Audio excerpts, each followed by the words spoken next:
Well, hello there, this is Shane from Shane's Books and Reviews. Sorry. And now that's in frame. Still in frame. Should be able to be cut out of frame, but of course. Hi. Yeah, there we go.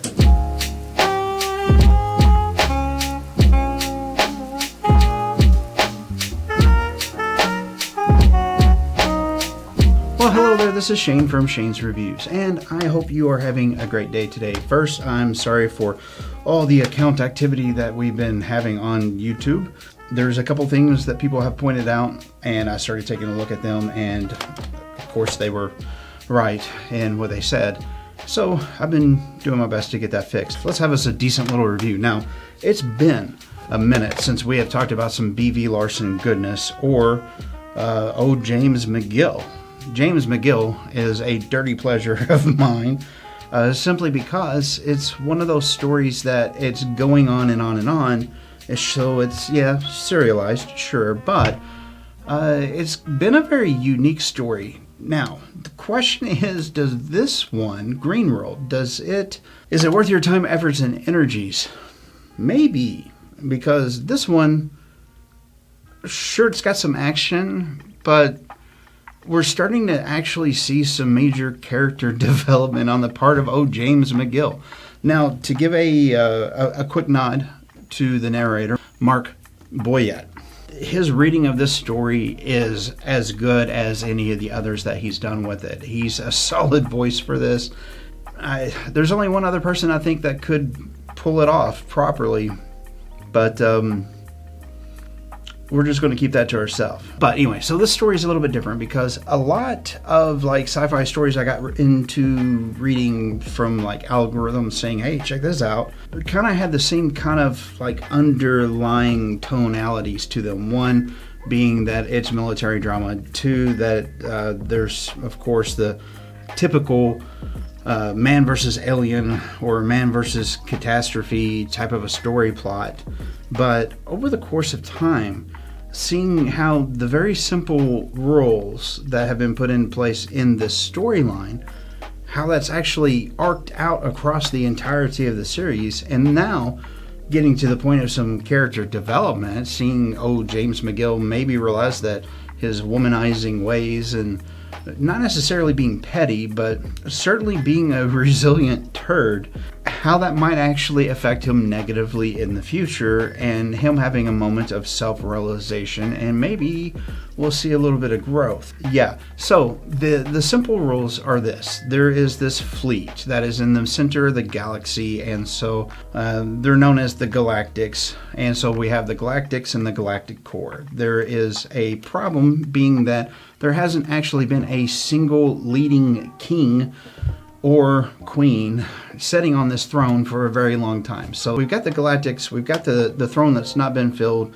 and then there's additional little sprinklings of drama across the place where there's these beings called the Skay, which is kind of not to give anything away, but I will give this part away. The moon in that universe is actually a dead Skay. So that's how big they are in comparison to what we would normally see. They're constructed out of pretty much the remnants of stardust, so really compact, really dense material from felled stars, etc. So they're very hard compared to most everything else, so they can take a lot of damage.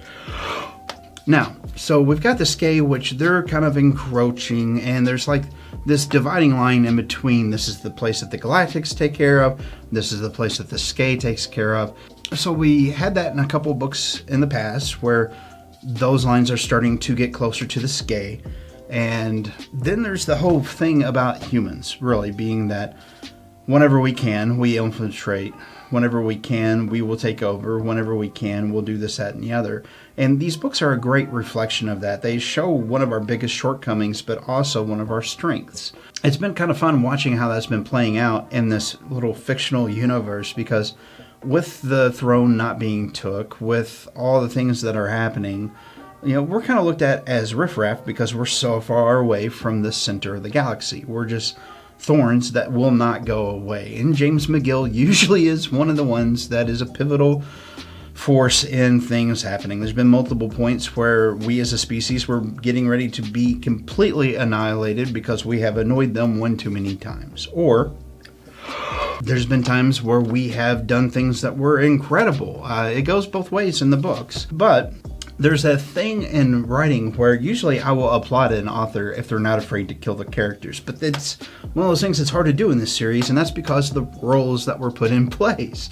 So from the get-go, once we become the Galactic Enforcers for Area, I think it's 941 or something like that, there's this technology that whenever a soldier gets killed, well, they can be recycled. They can be born again, and then their entire mind and everything is put back into their body. But the negative portion of that is it takes a minute for that to happen.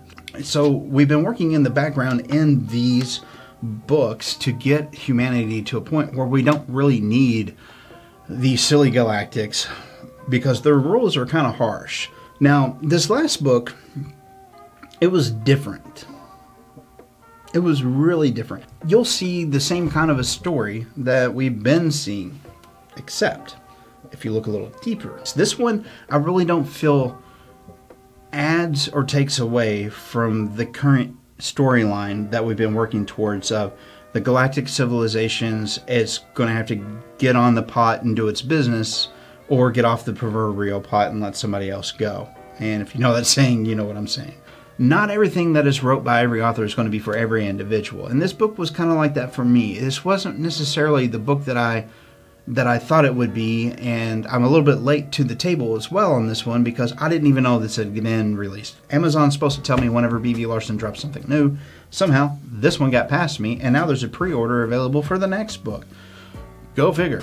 And the thing is the name of the title was actually kind of a misnomer because there's always been this thing about the names in the book because Dust World has to do with this planet, or Storm World has to do with this, or whatever. And Green World, even though they kind of do go there, it's not the same that it's been in the past, where they're going there for a military campaign to achieve X, Y, and or Z. This one was a lot of sub-type work, setting up or trying to unset or whatnot. Yes, there's one big detail that I'm leaving out, and I'm not going to talk about it because I'm curious to see if that's going to play out in the next book as well. But I don't want these books to actually end. As long as that's a little bit is being given, I'm a sucker. I will just keep throwing my money at it because it's enjoyable for me to read, and I like that style a whole lot. So I don't know what you guys and gals think about the books, or if you have read them or not read them. If you have read them, please let me know down there in the comments section. I would like to know what your thoughts about what might be coming in the next few stories actually would be yourself. And with that being said, if you're still here, my God, thank you. You have done something incredible by watching all the way to the end. And don't click off yet, because the question of the week would simply be, if you were able to finish this story, how would you finish it? If you make a video, usually I have things set so that the YouTube gods, as it were, will not let links show up at all, but they can be held for review. So if you make a video response, put a link on it so it gets put in that no-no area so I can take a look at it, because I would like to see it. And if you keep it clean, I might actually throw it in the video that we do on the next one that's slated to come out sometime fairly soon. So, love your faces. Thank you so much for watching this far. And as this comes in, I'm not sure which one of these two videos you'll pick. But if you pick that one up there, I will see you in the next video. Be safe, wash your hands. Hopefully soon we'll get through all this, right? Yeah, I keep hoping so. Anyway, bye-bye.